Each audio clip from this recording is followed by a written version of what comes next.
Good afternoon, everyone. Good afternoon. I'd like to call this meeting to order, please. If I can have order in the room, please. Good afternoon and welcome to this meeting of the Budget and Finance Committee for Monday, January 30th, 2017. I'm Paul Krikorian, joined by my colleagues, Council Members Blumenfield and Englander, and we're ready to begin. So, members, let's see. I would have proposed item 5 for consent approval, but we do have a card on that, Mr. Spindler's card. So we're going to have that item and item 6 heard in open session. You know what? Let's go ahead and do the closed session first. So I'd like to ask Mr. Spindler to come on up first to speak on items 3 and 4. All right. You know what, Mr. Spindler? What you want? Go ahead and take all your time now for all your cards. Okay. So we'll go ahead and give him all of his agenda item time, please, Richard, and his general public comment as well. All right. Okay, so anyway, today is a major accomplishment. Today we're going to settle the case of Ezell Ford and Tratobia Ford versus the City of Los Angeles.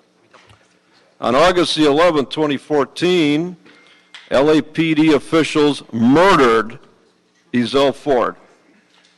And they've taken 2.5 years of putting this family through depositions, interrogatories, questions, and both of the officers involved in the shooting even sued the city.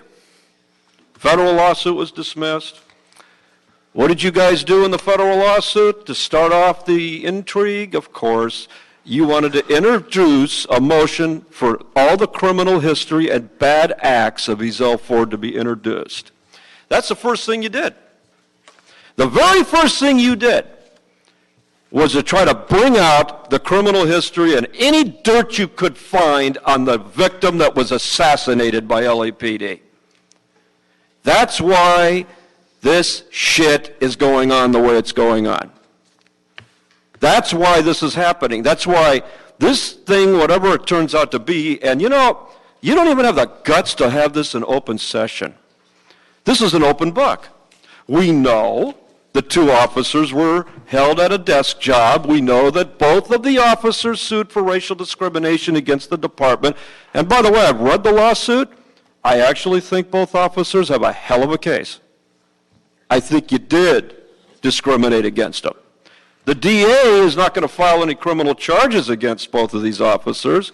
That's her decision. I don't know all the details of that. But what I do know is in 2.5 years, you could have settled this long ago for a lot less and apologized. But you fuckers don't do that. What do you wait for? You think that Tratobia is going to leave the city? You think Mr. Ford's going to leave the city? Where the fuck are they going to go? Are they going to be like Iran? Trump's going to sign an executive order and kick them out of the country? No. They're going to be right here. 2.5 years. This young man never should have died. Should be alive today. Because you do what you do. You piece of shit is what you are. And that's what you do, and that's why this happened. It's the same thing. He reached for my gun. Nobody reaches for a cop's gun. Nobody's that fucking stupid. Nobody's going to reach for an officer's gun. That's just a made-up fucking excuse. So, I'm suing you too. I don't want to wait 2.5 fucking years, but it's not going to matter, because like these great people, I'm going to be right here too. Fuck you. All right. Are there any other cards on any agenda items, Mr. Williams? No, sir, no other cards. Are there any general public comment cards? No, other than Mr. Spindler's. All right. So he's completed his general public comment. Correct. All right. So general public comment is closed. Public comment on all agenda items is now closed. So members, with your approval, I'd like again to recommend approval of item number 5 on consent with the instruction that the clerk refer the subsequent report to the IGTCT and Budget and Finance Committees. If there's no objection, that will be the action of the committee. And we will now go ahead and proceed to closed session.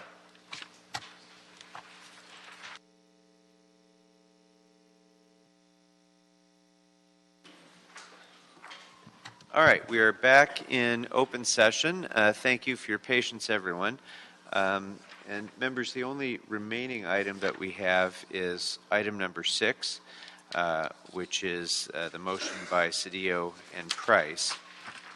And we don't have a presentation on this, but I did want to recommend a few amendments to it, which, oh, thank you, Richard, are being circulated, so I don't need to read them. But I will anyway, as they're being circulated.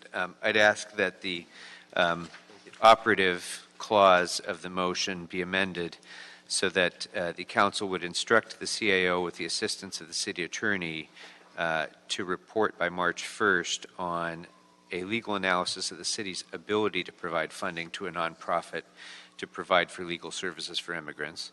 2, recommendations on the conditions that the city should consider for the use of any funds, including whether the recipient of any legal aid provided by city funding should be a resident of the city of Los Angeles and not have any criminal history more significant than a misdemeanor offense.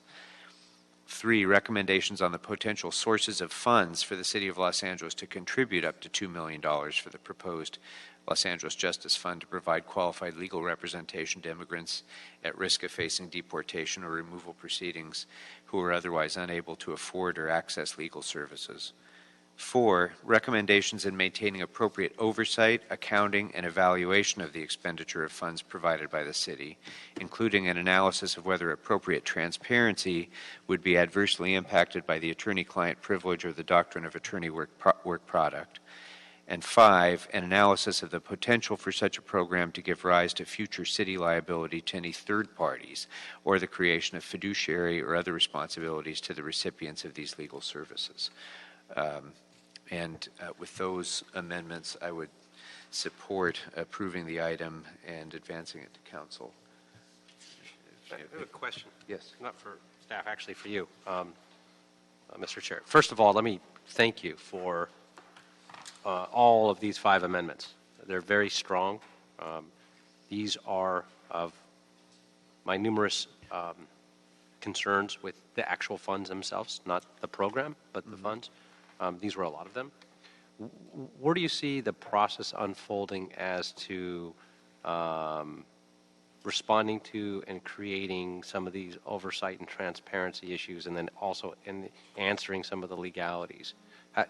Moving this on to council is one thing, but you're not holding the whole item in committee. You can send the whole thing to council, and that's fine. But how do you see this process?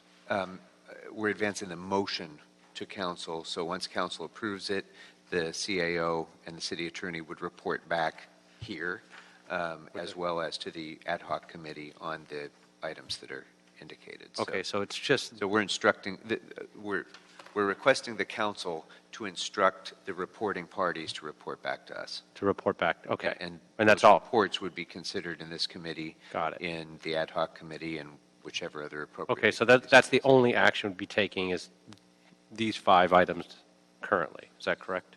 Just for clarity.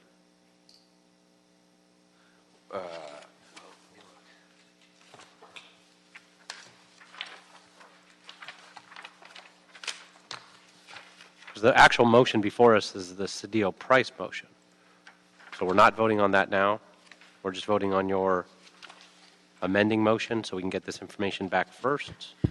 As I understand it, this would be this motion as amended by the request that Mr. Krikorian just proposed. So unless the understanding is different, Yeah, it would be an instruction to report, including the items that were just mentioned. Because the Cedillo Price motion, in fact, called for a report back. So it called for the city attorney or the CAO to identify and report in 30 days on creating this fund. So as long as we're reporting back, I wanted these other matters to be considered as part of that report back before the council takes any affirmative action to appropriate the funds and so forth. Okay, so this is not an appropriation of any funding whatsoever. It's simply looking into the possibility and answering all of these questions with various report backs coming. Correct. Okay. Thanks for the clarity. Yes. Mr. Lewis? That's how I understood it as well. Just wanted to make sure. By the way, I appreciate these 5 as well. I think it's really important to do the kind of due diligence. This is a big deal. looking into the different types of funds, potential sources that could be out there. And I don't know if this is the appropriate place, but I mean, even looking into some of the bigger picture items that we could or should be spending money on this issue on, filing an amicus brief when it comes to federal case or other sort of global things that we can do in comparison to the individual issues. I don't know if I'm trying to think of how to add that in as a sixth point, but I'm not sure in terms of looking at additional ways to advance this issue that are sort of more global in nature in terms of the city. It's a good point, and it's an especially salient point today, following the events of the weekend. I would suggest that any amicus briefs, those sorts of things, the city attorney could currently do because that's serving the interests of the city as the municipal corporation, whereas this fund really is going to be to represent individuals. But we're asking for a report back on what we can do, and one of the things we can do is a fund like this, but the other things, there may be other things besides the obvious, like, an amicus brief. But I'm okay with moving it forward as is. I don't have it's a thought, but it's not developed enough to put into a motion. So It could certainly be a separate motion. Yeah. Mr. England. Just one more observation, or one more question in terms of process. Since this is an amending motion, would you be voting on the actual motion that's before us under the agenda, or and your amendments to it as one vote, or would you be bifurcating it and voting on the motion itself and your amendments? Usually I would take it all as one. Yeah, I would recommend a vote on the motion as amended by the proposal that I've submitted. Okay. In that case, I will. I like all your amendments, and these are all the questions I had. So I truly appreciate that you did this, and we'll have these coming back here.